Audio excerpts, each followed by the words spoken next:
마태복음 14장 말씀을 보면 많은 사람들이 예수님께 찾아와서 예수님의 말씀을 들었습니다. 그 예수님의 말씀이 얼마나 이 꿀처럼 달았는지 시간 가는 줄 모르고 예수님의 가르침을 들었습니다. 그렇게 날이 저물었습니다. 모두들 배가 고파오고 피곤해지기 시작합니다. 이에 제자들이 예수님께 말합니다. 저녁이 됐고 또 우리에겐 먹을 것도 없으니까 이 사람들 다 집으로 돌려보내시면 어떻겠습니까? 충분히 일리 있는 말을 했습니다. 그런데 예수님께서는 그 제자들에게 뜻밖의 말씀을 하십니다. 그들 물러갈 필요 없다. 너희가 그들에게 먹을 것을 줘라. 그러자 제자들이 말합니다. 우리에게 있는 것은 보리떡 5개, 물고기 2마리밖에 없는데 어떻게 이 많은 사람들을 다 먹일 수 있단 말입니까? 이후에 어떻게 됩니까? 예수님의 말씀대로 보리떡 5개, 물고기 2마리로 5,000명이 넘는 사람들이 풍족하게 먹게 됩니다. 분명 내 손 안에 있을 때는 너무나도 작고 초라했는데 그것이 주님의 손 안에 들어가니까 수천 명을 먹이는 기적의 통로가 되는 겁니다. 이처럼 내가 얼마나 많이 가지고 있느냐, 크기, 숫자가 중요한 게 아니라 지금 내가 누구의 손에 있느냐, 그것이 무엇이든 나의 손이 아니라 주님의 손에 있을 때, 내가 주인이 아니라 주님이 주인 되실 때 우리는 상상할 수조차 없는 놀라운 일들을 경험하게 되는 겁니다. 박선웅 교수의 정체성의 심리학이라는 책을 보면 정체성을 이렇게 설명합니다. 정체성이란 자신에게 중요한 것이 무엇이고 의미 있는 일이 무엇인지를 이해하고 이를 바탕으로 삶의 방향에 대해 결단을 내린 정도를 의미한다. 그러면서 저자는 이 정체성이 잘 정비된 사람을 몇 가지 특징으로 설명합니다. 첫 번째는 정체성이 잘 정비된 사람은 영혼의 엑스레이를 가진 사람이다 라고 말합니다. 영혼의 엑스레이, 말 그대로 정체성이 잘 정립된 사람은 겉모습이 중요한 게 아닙니다. 그 내면의 중요성을 알고 자기 삶의 가치관과 의미 부여가 잘 정리되어 있다는 겁니다. 두 번째로 정체성 정립이 잘 되어 있는 사람의 특징은 자신의 목적지가 찍힌 내비게이션을 가지고 있다고 말합니다. 내 인생의 목적지가 담긴 내비게이션. 모두가 초행길인 인생길에서 정체성이 잘 정립된 사람은 자기가 가야 할 목적지와 방향을 정확하게 알고 있다는 겁니다. 그렇다면 우리가 어떻게 내 정체성을 바로 세우고 내 인생의 내비게이션을 따라갈 수 있을까? 오늘 말씀 7절을 보면 이렇게 말합니다. 주님께서 여호수아에게 말씀하셨다. 주님께서 여호수아에게 말씀하셨다. 이겁니다.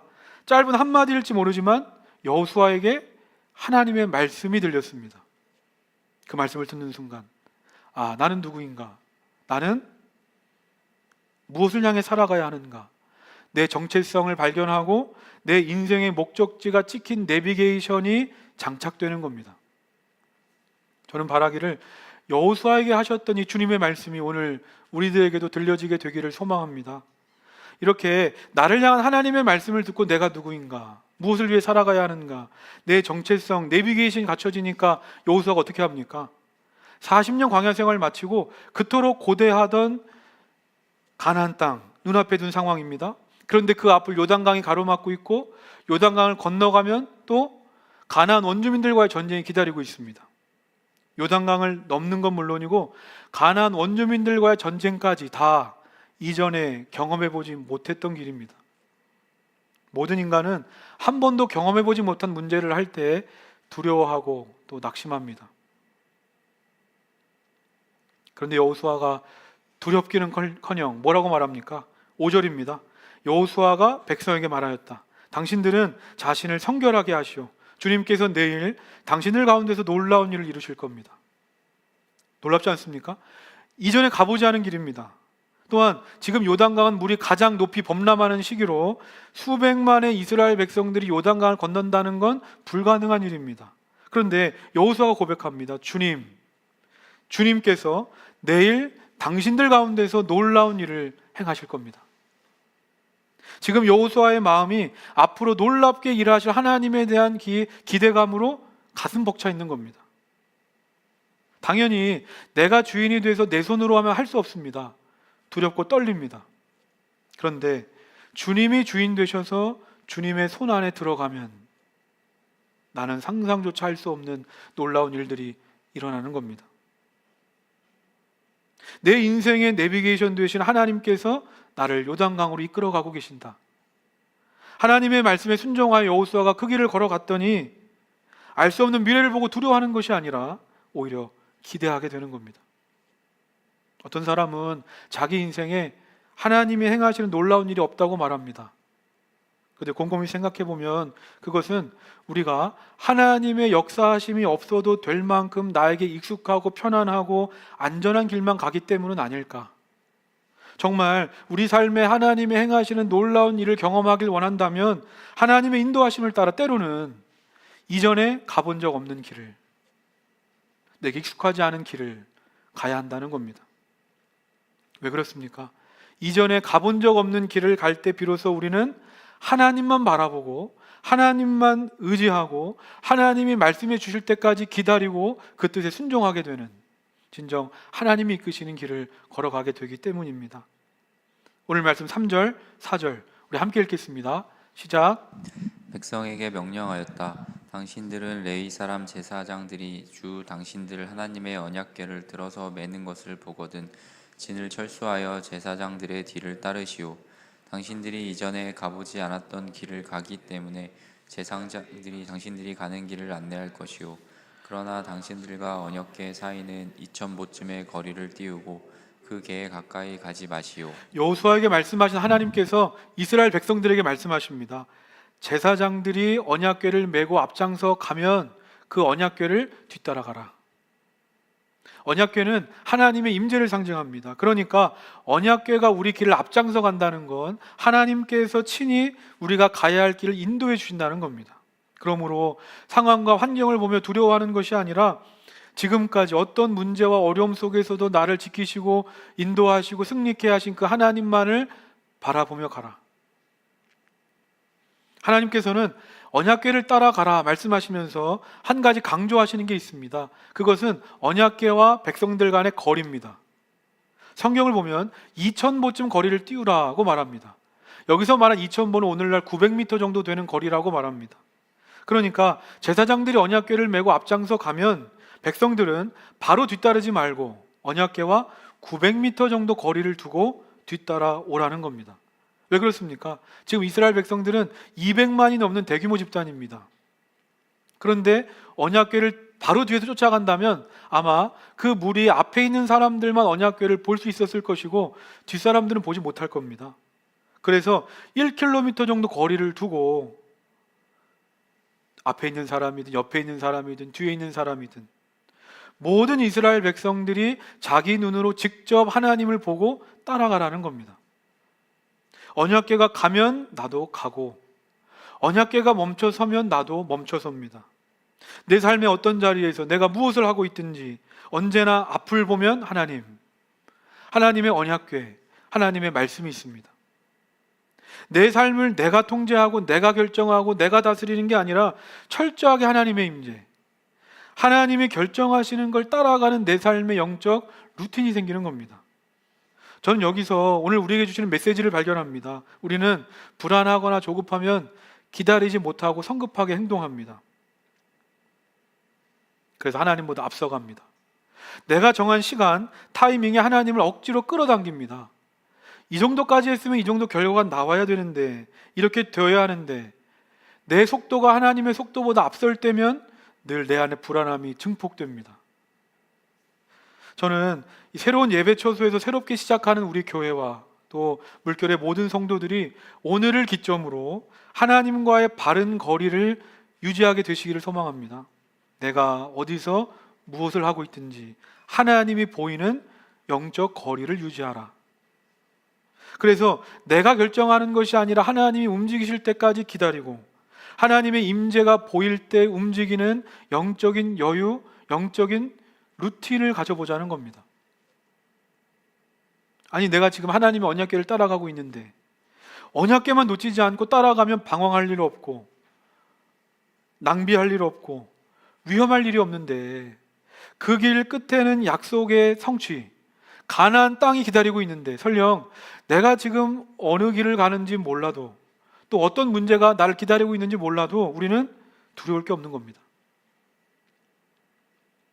아프리카 사하라 사막에 있었던 일이라고 합니다. 사막 한가운데 비셀이란 작은 마을이 있었습니다. 거기서 사막을 가로질러 빠져나가면 3, 4일 정도 걸린다고 합니다.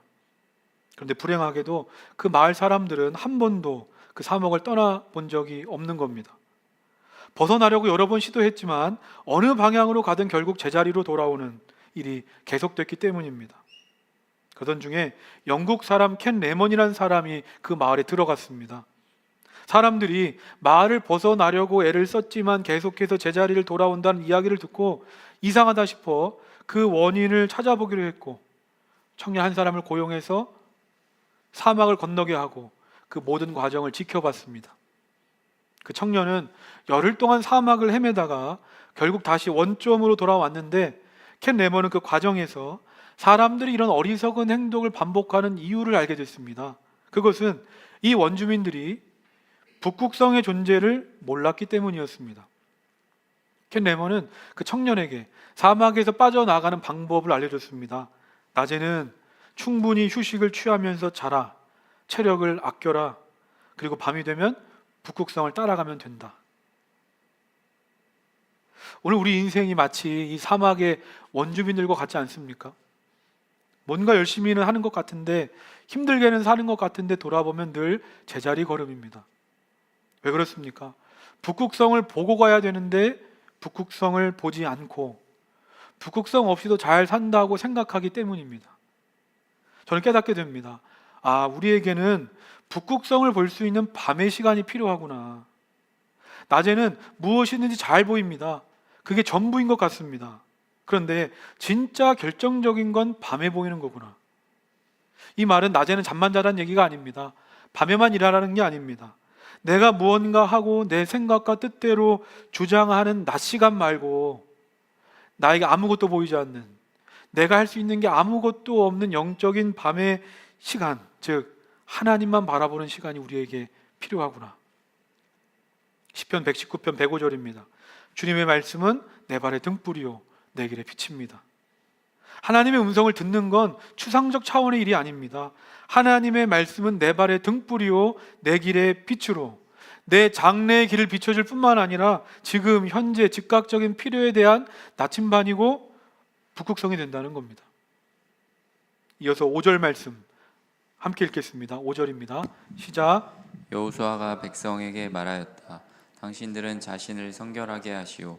주님께서 내일 당신들 가운데서 놀라운 일을 이루실 것입니다. 하나님께서는 이스라엘 백성들에게 요단강을 건너기 전 무기를 만들어라, 전쟁을 준비하라, 배를 만들어라 지시하기 대신에 자신을 성결하게 하라고 말씀하십니다.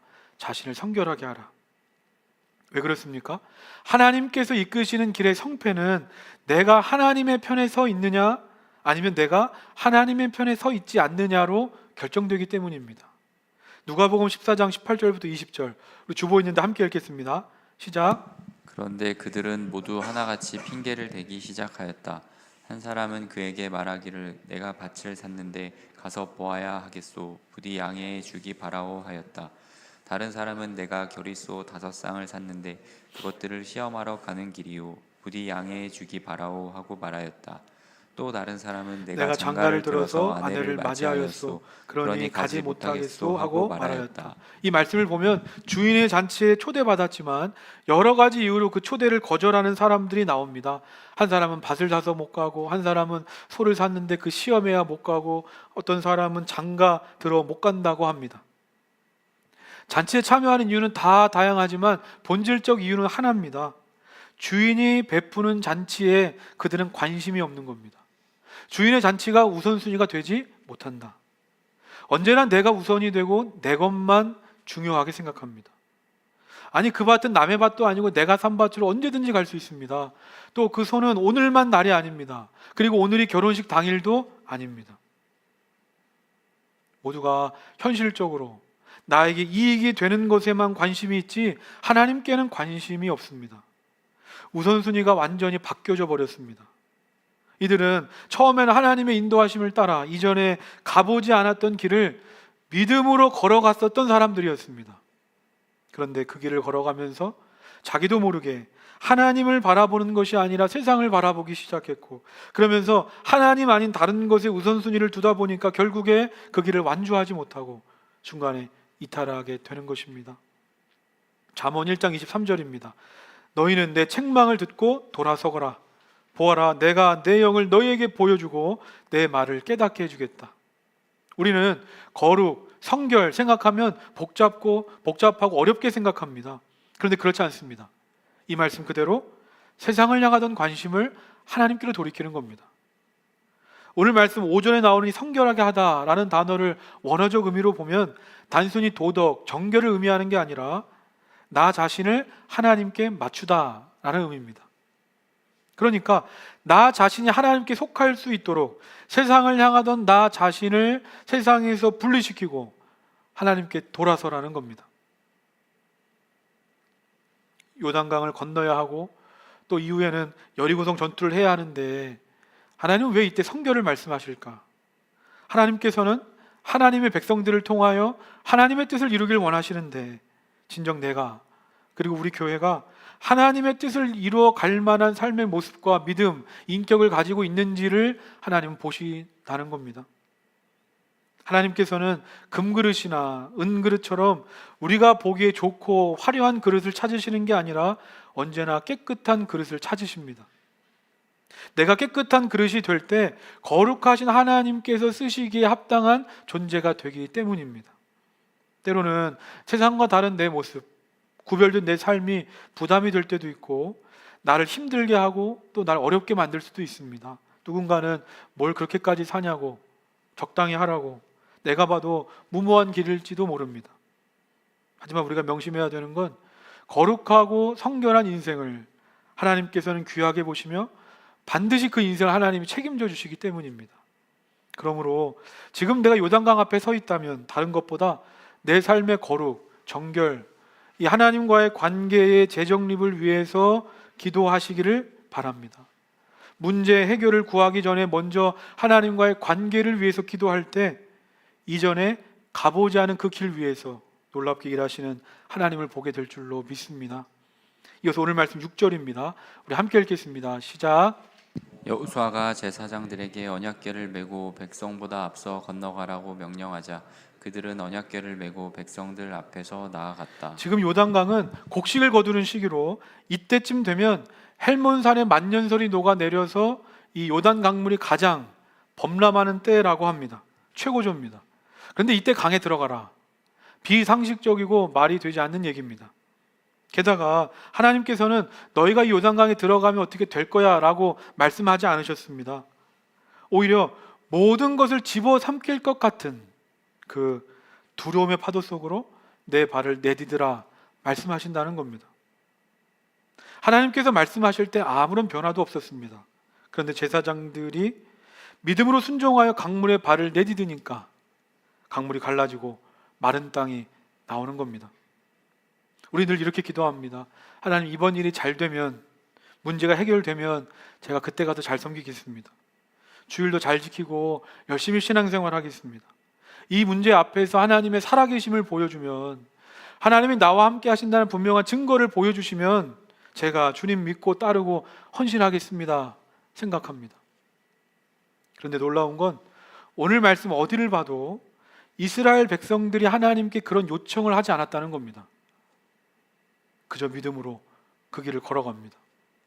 이겁니다. 현실에서 아무런 해결책이 보이지 않을 때 하나님의 자녀로서 지금 내가 해야 할 일을 하면 거기서부터 길이 열려지는 거구나.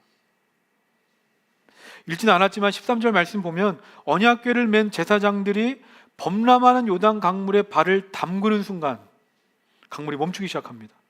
그러니까 강물이 다 마른 뒤에 건넌 것이 아니라 믿음으로 범람하는 강에 발을 내디뎠을 때 강물이 갈라졌다는 겁니다. 우리 교회가 서대문구 남과자동에서 오늘 여기서 새로운 시작을 합니다. 우리에게 이렇게 좋은 교회를 허락하시면 너무나 감사하지만 동시에 저에겐 이런 생각이 듭니다. 과연 이곳에서 우리 교회가 잘 자리 잡을 수 있을까? 이것이 정말 좋은 선택이었을까? 개척하고 지금까지의 시간은 늘 미지의 시간이었습니다. 이전에 한 번도 가보지 않은 길이었기 때문입니다. 오늘 내가 하나님의 인도하심을 따라 믿음으로 발을 내딛기는 하는데 정말 이 요단 강물이 잠잠게 될까 하는 의문이 생기는 겁니다. 미래가 불안한 이유는 미래가 보이지 않기 때문입니다. 하나님은 언제나 다 보여주고 우리에게 가라 하지 않으시고 우리에게 그 길을 걸어가게 하십니다. 그저 나를 믿고 발을 담거라. 저는 오늘 우리의 이 예배가 요단 강물에 발을 담그는 시간이지 않을까 생각합니다. 하나님께서 우리와 함께 하시며 가라 말씀하셨기 때문에 우리가 믿음으로 첫 발을 내딛습니다. 우리의 상황과 환경은 힘들고 어려울지라도 하나님을 따라가고 하나님을 따라 멈춰설 때 우리 앞에 이 막막한 현실은 사라지고 바로 이곳에서 하나님의 영광과 능력이 나타나게 될 줄로 믿습니다. 여호수아 3장 17절 우리 함께 읽겠습니다. 시작. 온 이스라엘 백성이 마른 땅을 밟고 건너서 온 백성이 모두 요단강을 건널 때까지 주님의 언약궤를 맨 제사장들은 요단강 가운데의 마른 땅 위에 튼튼하게 서 있었다. 언약궤를 맨 제사장들이 앞장서서 요단강에 들어갔습니다. 그리고 이스라엘 백성들이 다 지나갈 때까지 그들은 요단강 한가운데 서 있었습니다. 200만의 이스라엘 백성들이 다 지나가려면 시간이 얼마나 걸렸을까? 몇 시간, 반나절 이상 걸렸을 겁니다. 언제 갑자기 이 물이 또 불어날지 모릅니다. 그런데 제사장들이 흔들림 없이 그 자리를 지켰습니다. 저는 이와 같은 책임, 헌신, 희생, 순종을 통해서 교회가 세워지는 줄로 믿습니다. 목회자뿐만이 아닙니다. 공동체 한 사람 한 사람 각자가 감당해야 할 순종의 역할이 있습니다. 제사장들이 버티고 서 있었기에 이스라엘 백성들 모두가 건널 수 있었던 것처럼 우리 교회도 보이지 않는 곳에서 얼마나 많은 사람들의 헌신과 또 희생과 순종이 있었는지 모릅니다. 지난주 예배 초소 우리가 처음 방문했을 때 함께 청소하고 정리하고 또 이 전도지를 만드는 모습을 보면서 하나님께서 장차 우리 교회를 위해 언약궤를 맬 제사장들을 세워가고 계시는구나 하는 생각을 하게 됐습니다. 물결처치에 이와 같은 제사장들이 많이 세워지기를 소망합니다. 더 오래, 더 깊이 나 자신을 내어드릴 때 공동체가 살고 교회가 살 뿐 아니라 그와 같은 헌신과 희생, 순종을 드린 자들만이 누리는 깊고 풍성한 영광이 있는 줄로 믿습니다. 말씀을 정리하면서 마태복음 10장 26절에서 28절 우리 함께 읽겠습니다. 시작. 그러므로 너희는 그들을 두려워하지 말아라. 덮어둔 것이라고 해도 벗겨지지 않을 것이 없고 숨긴 것이라 해도 알려지지 않을 것이 없다. 내가 너희에게 어두운 데서 말하는 것을 너희는 밝은 데서 말하여라. 너희가 귓속말로 듣는 것을 지붕 위에서 외쳐라. 그리고 몸은 죽일지라도 영혼은 죽이지 못하는 일을 두려워하지 말고 영혼도 몸도 둘 다 지옥에 던져서 멸망시킬 수 있는 분을 두려워하여라. 아멘. 저는 교회를 개척하고 지금까지 많은 걱정과 근심 속에 살았습니다. 때로는 두려움에 내 눈이 가려진 것 같은 순간도 있었고 정말 이 길이 맞는 건가 하는 의심이 들 때도 있었습니다. 하지만 돌이켜보면 나는 늘 넘어지고 흔들려도 하나님은 한순간도 나를 홀로 두지 않으시고 지금까지 내 삶을 인도해 오셨음을 느낍니다. 그러면서 고백합니다. 내가 하는 게 아니라 또 내가 할 수 있는 것도 아니구나. 정말 나는 한 걸음 한 걸음 오직 주님만 바라보며 그 길을 걸어갈 뿐이구나. 이전에 가보지 않은 길을 걸어갈 때 우리는 두렵습니다. 하지만 그 무엇에도 두려워하지 않으시기 바랍니다. 방금 읽은 말씀처럼 우리가 두려워해야 될 대상은 하나님 한 분뿐이기 때문입니다. 그러므로 하나님을 내 인생의 우선순위로 두지 못하고 하나님과의 관계에 문제가 생기고 하나님을 의심하는 것, 그것이 바로 우리가 가장 두려워해야 할 일입니다. 하지만 내가 지금 나보다 앞서가는 하나님을 바라보며 하나님을 따라가고 있다면, 내가 지금 거룩하고 깨끗한 그릇이 되어 하나님의 인도하심 안에 살아가고 있다면 무엇도 두려워할 게 없습니다. 나머지 것 하나님이 다 책임져 주시기 때문입니다. 이전에 가보지 않은 길 앞에 두려워하고 있는 분 계십니까? 사탄 마귀는 끊임없이 우리에게 두려운 마음을 심어줘서 나로 하여금 포기하게 만듭니다. 하지만 두려움 때문에 포기하지 마십시오. 두려운 마음이 들 때마다 내가 누구인가? 내가 지금 누구의 손 안에 있는가? 누가 나를 붙잡고 계시는가? 기억하십시오. 우리는 가보지 않은 길일지 몰라도 하나님은 이미 우리가 가야 할 길을 다 아시고 우리에게 그 길을 가게 하시기 때문입니다. 물결처치 예배초소 이전이 우리 교회의 새로운 시작일 뿐만 아니라 우리 각 개인의 새로운 시작, 우리 인생 요단 강물이 멈추는 기적의 출발점이 되기를 소망합니다.